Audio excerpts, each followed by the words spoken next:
Welcome back to Becoming a Published Author is Fun. If that doesn't make any sense to you, I advise you to just go and check out episode 8 where I explain it. But today we are on episode 45 and we're looking at the subject of AI, artificial intelligence.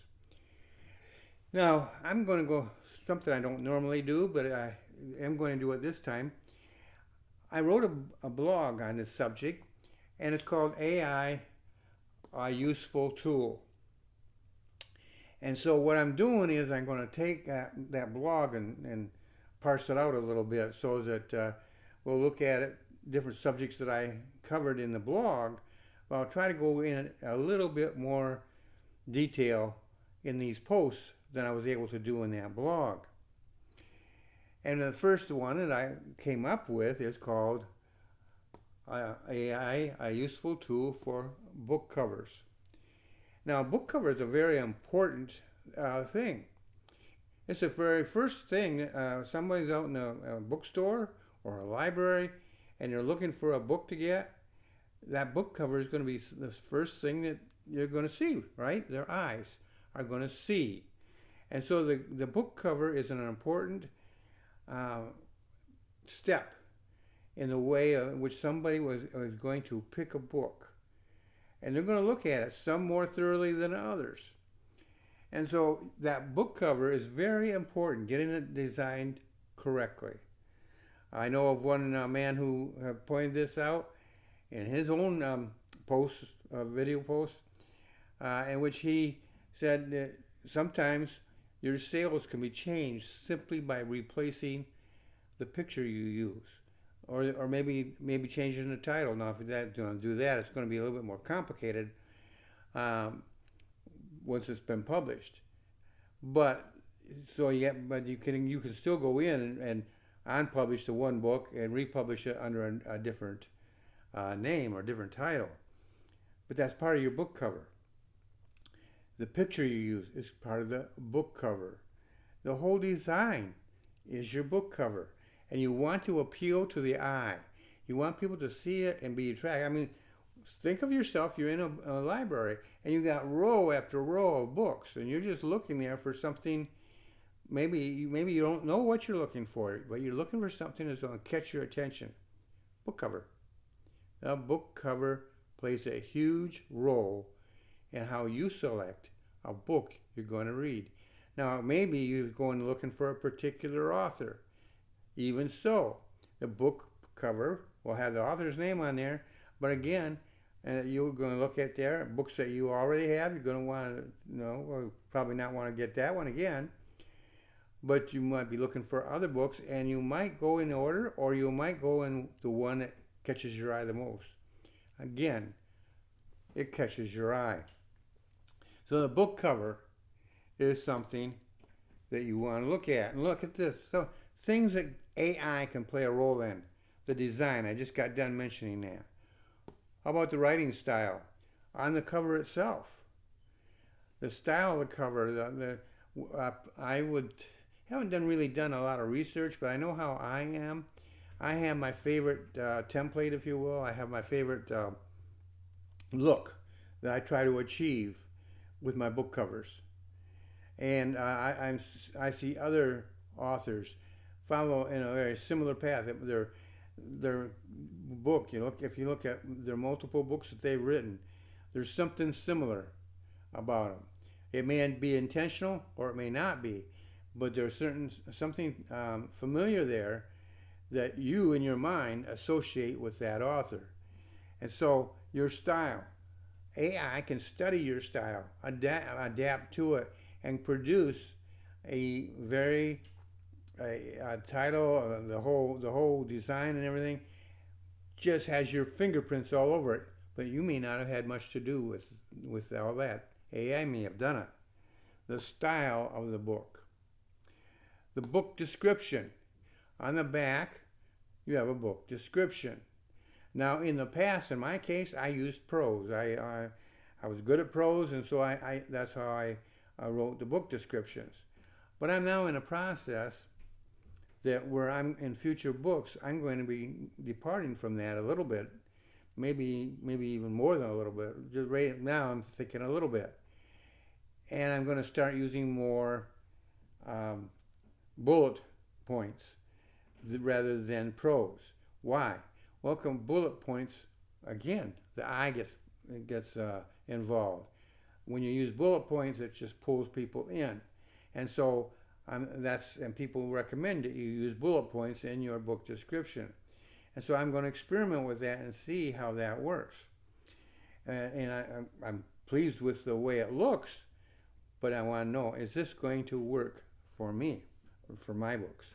And you need to do that too. But here are just 3 areas that you have in which AI can play an incredibly important role. Now, these things require your involvement in it. The way AI is structured right now, it may change in the future, but right now you go in and you tell AI that you want it to do something. So I want you to create a book cover. And you go in and you tell it that, and then you start giving instructions. And my coach did this, and approaching different. In his case, he was looking for a storyline or something of this nature. So you go in, you tell AI what you want, and you need to be very, very specific. Why? Well, let's jump down here to the problem area. Control. One of the reasons, in fact, the primary reason probably, for me becoming an indie author is I had very little control. Initially, I had great control when I paid the money. I had a choice of yes or no. If I said yes and paid the money, now that was exercising control. But once I did that and went to these publishers, the self-publishers, mind you, they took the control. They had control over every aspect of it. And they will tell you, oh, we try to work with you. We involve you in it. Well, they do to an extent. That is true. But ultimately, they make the hard decisions. Ultimately, they're the ones that exercise the control. And they also get most of the money. Part of that reason is because they usually hire people and have teams, departments that will do different aspects for your book. And so that's their argument is they need the control and they need the money to take care of all that. And so, but the truth still remains, it's your book, your inspiration, but they're taking most of. Now they'll tell you, oh, you get 60 to 70% if you go one way to market it. Well, that's true, but that's net. That's after they've taken some money up front. Plus, they take they have what's called the basic author's cost, and that's taken out. Every book that you market, you sell, or you order from them, you pay a basic author's cost, and then that you'll subtract that from the gross retail that you're charging, and you get the rest of it. And that's how they can say, oh, you got 70%, or somebody else says you get 100%. And that is all true. But that basic author's cost is not by itself. You look at the numbers don't add up. You look at their basic author's cost, and then they say, well, here's your retail, here's your profit. And you look at, well, if I take the retail and subtract the basic author's cost, why am I not getting that? Why is my royalty less? I'm not going to try to explain that because I don't know that I understand how they do it. But I do know that the math doesn't always work up the way it should in my mind. And so the thing is, you want some control. And that is not only in the pricing, but you want control in the editing. They do allow you to do that. However, when you get down to getting ready to publish, they only give you a limited time. I think it was either 48 or 72 hours I had to find errors, identify them, and get them to them so they could correct it. And then I was done. uh, you should have more control than that. So uh, you want control, and that's why I became an indie author. Well, I'm also an indie publisher, and I want to have, as an indie publisher, I want my author to have who I'm representing, who I'm doing their book for them. I want them to have that control. I don't want to take it to myself. I'm going to do the things that you want. You have the control. So you want a certain design, you want a certain style, you want a certain book description, and I work with you to give you that. Control is a major factor. The problem is controlling AI is, in my opinion, at this stage, almost impossible, and it may get worse. Hopefully, people will come up with ways of controlling it. But when I recently, I'm put together a book for basic authors training, so that when people, I can offer this book to people for free, and it gives them information about me as a publisher, information about the course, information that they can use, and it will help them make their own decisions. And so this book needed a book cover, and I went into AI and I said, okay, the name of this is a basic author's training guide. The author's name is Ronald Riddle. Now my name is Ronald Frederick Riddle. Ronald Riddle is how most people know me. As an author, I'm known as R. Frederick Riddle. Both are my legal name, so they both speak of the same person. So I went in and gave those instructions. AI came back with a book. Yeah, I had my name on there. In some cases, they gave me 4 different versions. And in some cases, my name was misspelled. Then they played games with how it showed up on there. So I went back in and they also had information and graphics on there that I didn't care for at all. So I went in there and I had to refine it a little bit. So I said, okay, I want my title, Basic Author's Training Guide. The name is R. Frederick Riddle, and I spelled it all out. I also said I wanted it to be just a book cover. They were showing a book cover surrounded by a bunch of other stuff. And so I tried to narrow it down. Well, I learned something about AI that I did not know before. AI is independent.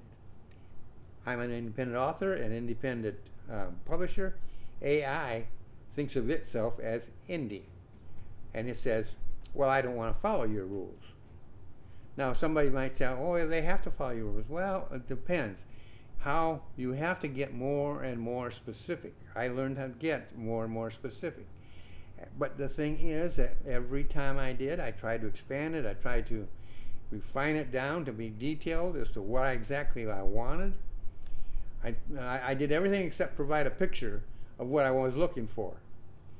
And in the future, I might try to do that. But the thing was, it never gave me what I was looking for. It was always adding something in there that I didn't want. And so you have to put in not only positive instructions, but negative. In other words, I probably would have gotten better if I gone in there and just says, I don't want this in there. I don't want this or that or whatever. And that might have helped in the situation. But I got so frustrated with it, I said, forget you. I went to Canva, which also uses AI, and went there and I created my own book cover the old way, the old-fashioned way, bringing pictures in and so forth. So I had control and I exercised it. But AI had the power, the ability to do things, but it wanted to go off on its own course. Now I learned a valuable lesson there, that if I'm going to use AI and use it effectively for a book cover, I need to be very specific. I need to, and not only in the positive, this is what I want, but I'm also going to have to be specific in, this is what I don't want. And I knew that going in, but I had to learn it in a practical way of actually doing it. And the knowledge that I had was based on previous experience with AI, but AI keeps changing constantly, over and over. It's getting faster and faster, more complex, and it's more powerful. It is a useful tool, but it has its built-in dangers. One of the dangers it has is an unscrupulous people can use its powerful tools, built-in tools that it has. I have told this story before. I don't know if I've used her name before, but Jane Friedman or Friedman. But she's a popular writer, has numerous books. One day she woke up and discovered that there were numerous books out there on Amazon and Goodreads. Had her name. The style of the book cover was hers. And when she looked into the book to see how the content was, the style of the content in the book was hers. But she didn't write it. She had nothing to do with it. Her name was on it. On the back cover, perhaps had a picture of her and a small bio, had a book description. Everything fit. It looked like, it felt like, even to her, it looked and felt like it was her book, but it wasn't. She had never done anything of that nature. And so that book went on and was on Amazon and selling, and was on Goodreads. It took her a while. It took her some effort. She had to use all the tools of social media at her disposal to use that stuff, and finally got pulled down. But somebody made a lot of money off of her using AI. Now, remember, AI is still in its infancy. It's not even, it might be, it's 2 or 3 years old as far as literature is concerned. And it's already a powerful, think of it as a baby, a 2-year-old toddler who runs all over and you're having to chase it down. Well, that's about what this is. This is a toddler running around. And the author's got to be a parent. Exercise some tough love, if you will. Somehow we got to gain control of it. And I don't know if they're going to be able to do so or not, because it's moving so fast. They have to move fast to maintain any idea of control whatsoever. So that is why you got to exercise caution. Caution is something that we don't always have in this generation we live in today, but we need to exercise caution, because AI is a useful tool. It can be used for good, it can be used for evil. And so you need to be in control of it. And if you can maintain some kind of control over it, it is vital for, it is not a vital tool, I'm not going to say that, but it is a useful tool that can enhance your book, enhance your content, enhance your entire presentation of your book and everything to the buying public. If you can do that, it's going to be something that you're going to be able to see it transfer into a success as not only writing the book, but getting it published and marketed. And so don't stay away from AI, but get control real quick and make it useful for you. In the course, that is one of the things that I will constantly be on top of, trying to bring AI and bring you to AI so you can use AI to be a success. Well, that's it for today, and I will see you in the next episode.